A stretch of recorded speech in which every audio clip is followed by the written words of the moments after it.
কৰ্মচাৰীসকল জনাইছোঁ এটা বহুত ডাঙৰ খবৰ যে অসম চৰকাৰে যেহেতু কেইদিনমান আগতে ঘোষণা কৰিছিলে যে অসমৰ যি পঞ্চায়ত নিৰ্বাচন সেইটো হয়তো নৱেম্বৰ মাহত অনুষ্ঠিত হ'ব পাৰে তো সেই সম্পৰ্কীয় এটা বিশেষ নোটিছ ওলাইছে আৰু সেই নোটিছখনত কি লিখা আছে আপোনালোকক সবিশেষ জনাম কৰ্মচাৰীসকলৰ সম্পৰ্কে এই নোটিছখন তো আপোনালোকে শেষলৈকে ভিডিঅ'টো ভালকে চাব এই নোটিছখন এখন ডিস্ট্ৰিক্টত ওলাইছে যদিও এনেকুৱা নোটিছ আসলতে অসমৰ গোটেই কেইখন জিলাতে ওলাব আৰু সকলো কৰ্মচাৰীসকলৰ কাৰণে হয়তো ওলাব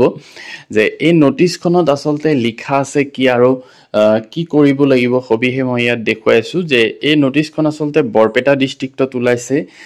ইন্সপেক্টৰ অফ স্কুলছ অৰ্থাৎ আইএছ মহোদয়ৰ পৰা আৰু এই নোটিছখনত এইটোই লিখিছে যে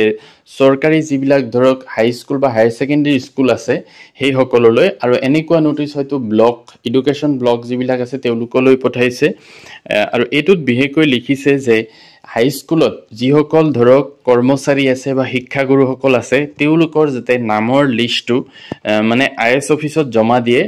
2 কপি হাৰ্ড কপি আৰু এটা সফট কপি এমএছ এক্সেলত জমা দিব লাগিব আৰু তাতে লাষ্ট ডেট দিছে 27/8/2024 তাৰিখৰ ভিতৰত এখিনি জমা দিব লাগিব অৰ্থাৎ বৰপেটা ডিস্ট্ৰিক্টত যিমান কেইটা সমষ্টি আছে মন্দিয়া চেঙা আৰু বৰপেটা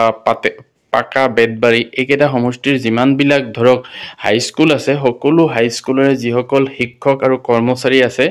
সকলোৰে নামৰ লগতে অন্যান্য যিবিলাক ডাটা ইয়াত বিচাৰিছে লিখা আছে সকলোবিলাক 27/8/2024 ৰ ভিতৰত জমা দিব কৈছে অৰ্থাৎ এই পঞ্চায়ত নিৰ্বাচনত আসলতে যিমান বিলাক কৰ্মচাৰী আছে সকলোৱে হয়তো এই ডিউটিটো কৰিব লাগিব যেহেতু পঞ্চায়ত নিৰ্বাচনত বহুত কৰ্মচাৰীৰ দৰকাৰ হয় আৰু হয়তো সকলো কৰ্মচাৰী এটো নিৰ্বাচনত মানে নিযুক্ত হ'ব আৰু এই নোটিছখনত কি লিখা আছে আপোনালোকে চাইছে যে with reference to the subject cited above, I would like to request you to submit the list of employees, teaching and non-teaching staff for smooth conduct of forthcoming Panchayat election 2024 Borpeta district as per prescribed format to the office of the undersigned in hard copies 2 and soft copies in MS Excel format along with a photocopy of attendance register of staff on or before 27/8/2024 positively repeat 27/8/2024 Tuesday.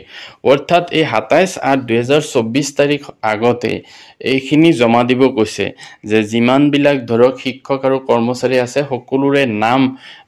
লিখিব লাগিব আৰু অন্যান্য data আছে লগতে attendance register যেটো আছে হেতু Xerox কৰি জমা দিব লাগিব তাৰ পিছত তলতো লিখিছে so you are therefore requested to submit a certificate in statement of employees that no name of employees is left out in the list আৰু লগতে যিজন হেড থাকিব তেও এটা সাৰ্টিফিকেট দিব লাগিব যে তেওঁৰ স্কুলৰ কোনো শিক্ষাগুৰু বা কৰ্মচাৰী এই লিষ্টত বাদ পৰা নাই অৰ্থাৎ সকলোৰে নাম এটো লিষ্টত দিয়া আছে আৰু এটো বহুত গুৰুত্বপূৰ্ণ বুলি তলত লিখিছে এটো চাব পাৰিছে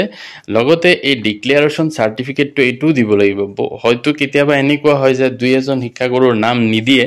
গতিকে হেতু এতিয়া কৰিব নোৱাৰিব অৰ্থাৎ প্ৰত্যেকজন শিক্ষাগুৰুৰ নাম ইয়াতে দিব লাগিব কৰ্মচাৰীৰ নামও দিব লাগিব আৰু এই ডিক্লেৰেচন সাৰ্টিফিকেটটো সাবমিট কৰিব লাগিব লগতে এই ফৰ্মেটটো চাইছে ইয়াত কি বস্তু ভৰাব লাগিব serial number employee name designation তাৰ পিছত address sex mobile number gazetted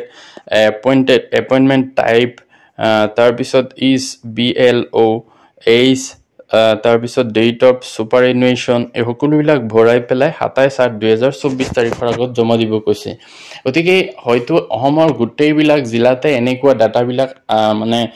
অফিচত জমা দিব লাগিব আৰু সকলো বিলাক যিমান বিলাক কৰ্মচাৰী আছে সকলোৱে হয়তো হাজু হ'ব লাগিব যে আগন্তুক যি পঞ্চায়ত নিৰ্বাচন আছে সকলোৱে হয়তো সেই পঞ্চায়ত নিৰ্বাচনত মানে ডিউটি পালন কৰিব লাগিব তো এটো আছিল এটা গুৰুত্বপূৰ্ণ খবৰ যদি ভিডিওটো ভাল লাগে লাইক এটা কৰি দিব আৰু মোৰ চেনেলটো সাবস্ক্ৰাইব কৰি থব থ্যাংক ইউ